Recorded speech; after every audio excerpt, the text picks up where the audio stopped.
fell into a stereotypical trap of feeling I shouldn't be here. That as a woman, I was vulnerable and invited trouble. That men were safer and had more right than I. Bristol. She just made the bus. Carefully taking down a poster, taking time to fold neatly into her bag. A helpline she'll never call. Bias is everywhere, it's written in our bones, it's built into our society and it lives in our homes. Bias against women, bias against race, against our queerness and the shape of your face. We're taught a certain standard, an impossible benchmark. Instinctively we'll shrink you if you don't reach the mark. Charlie Barnes!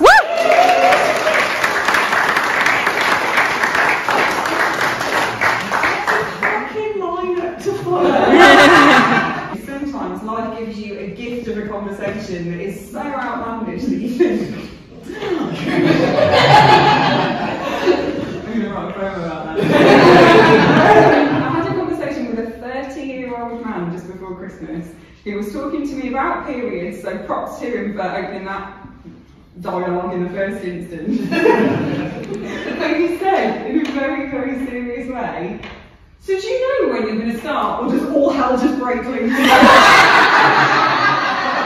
You ask whether women know the day before it happens, it being hell breaking loose from our bellies.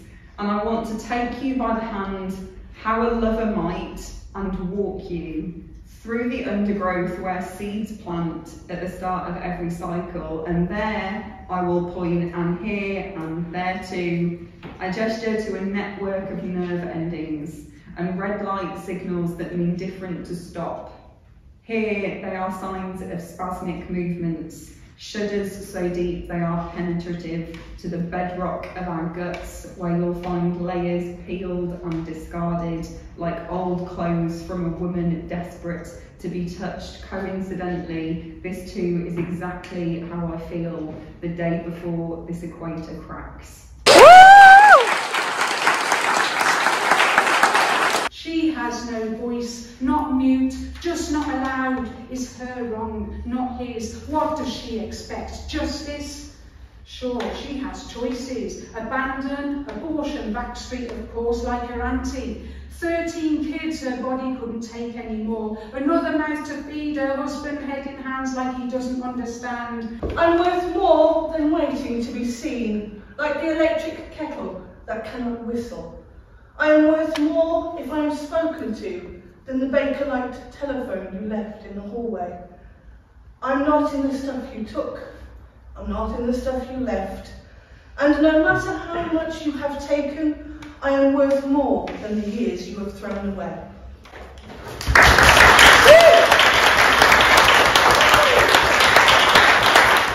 For every time you're patronised, made to feel second class, even though you were the right person to do what was needed, I'm sorry.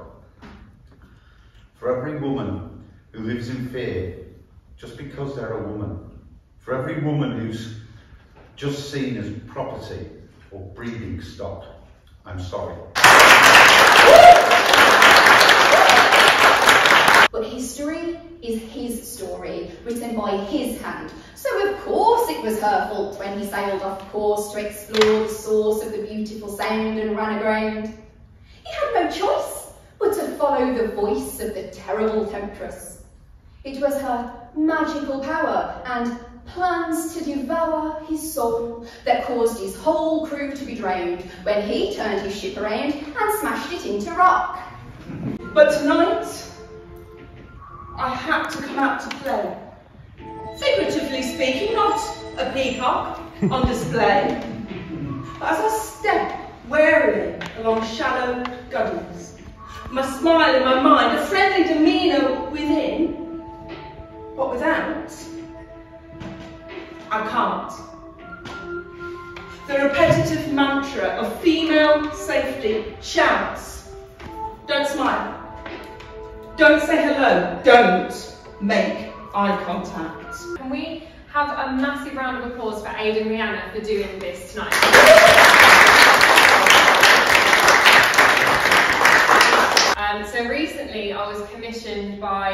called Mouthpieces in Sutton Coldfield, run by Joe Cook, and Folio, who put together an event during Shakespeare's birthday week to write a poem about Shakespeare, who I know nothing about. I am nothing like Shakespeare. I'm sorry if he's your favourite poet, because this is not going to be like that. But I needed the money and the commission was paying, so I said yes. And I normally write about mental health, mental illness, sexual violence, and so this is what I came up with. I have never understood Shakespeare, which made writing this commission about Shakespeare really hard. I once told someone he was my favourite poet because they asked. And because my mind is a graveyard, always resurrecting the past, I sit backwards on trains to look at where I've been, contemplate the significance. The truth is, his words go right over my head. And I feel small when I can't find meaning. He makes my brain stutter, the same line keeps repeating, and hesitating in your mind is not comfortable when it's an open wound still weeping, and hesitating in your mind is not comfortable when it's an open wound still healing, and I can't read someone else's story without my own story intervening. I have a book out, it's called Unorthodox, it's published with Poetry Press, it's £10 and I have some with me today and you get a free bookmark if you buy one. So if you would like to buy one today, I'm not actually performing any poems from the book, which is really odd for me, but I'm doing 2 completely new pieces today. So if you want a brand new experience that isn't a part of tonight, this is an autobiographical poetry collection, and yes, it is about sexual violence, trauma and a mental breakdown, but it's also ultimately a story of hope. So please come and see me if you would like one of these. I will be selling them at the back of the room. This final piece, I am so excited for this. Yeah, get yourself ready.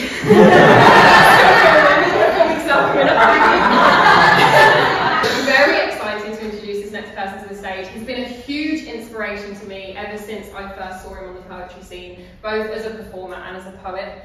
And when we realised that we were speaking on the same subjects, from a male and a female perspective on sexual violence, on mental health, we just knew that bringing them together was going to be explosive, so that's what we've done. So please make him feel welcome and make some noise for James Scott Howe.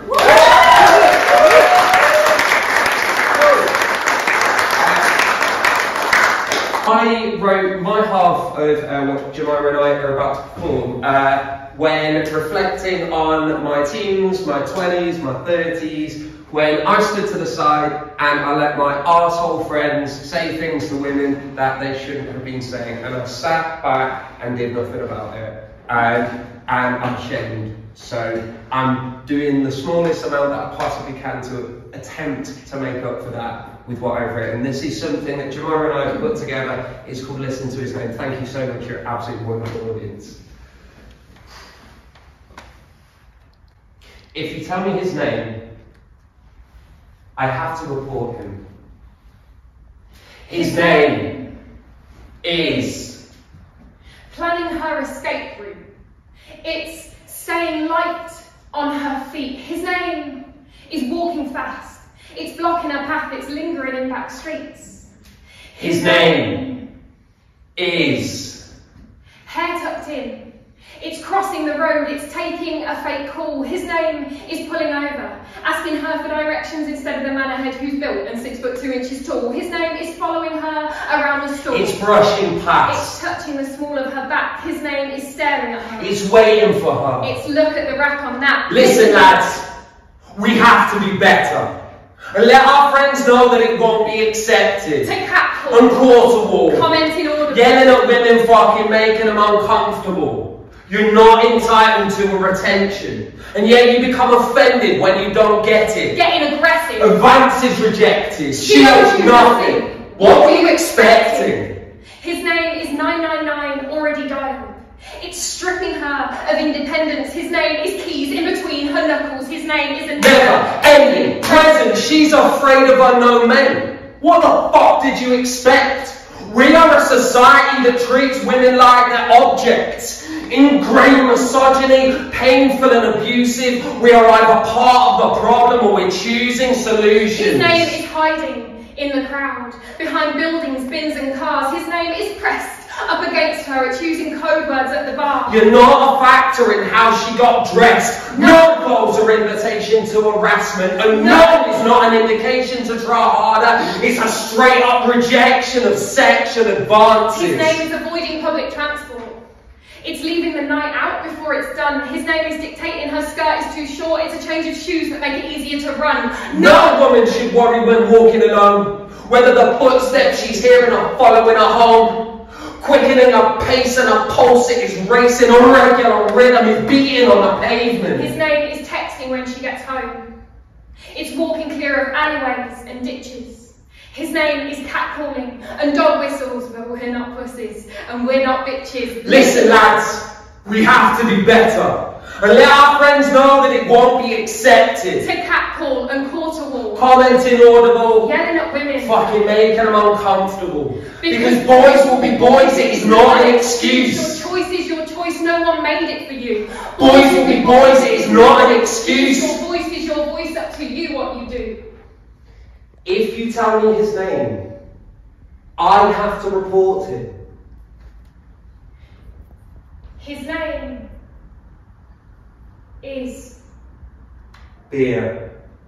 It's judgment.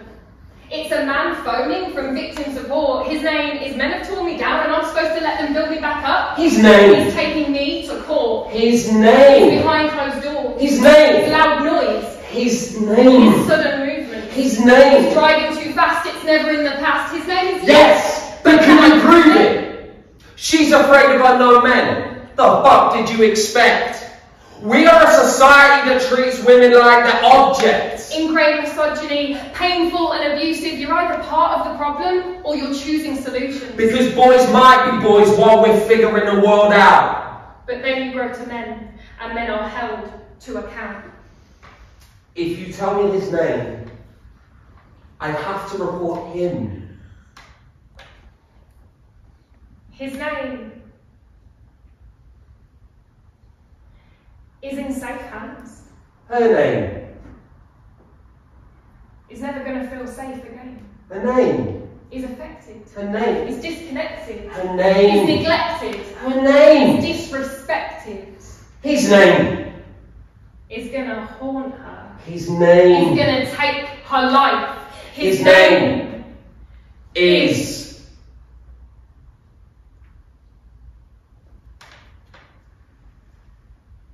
protected.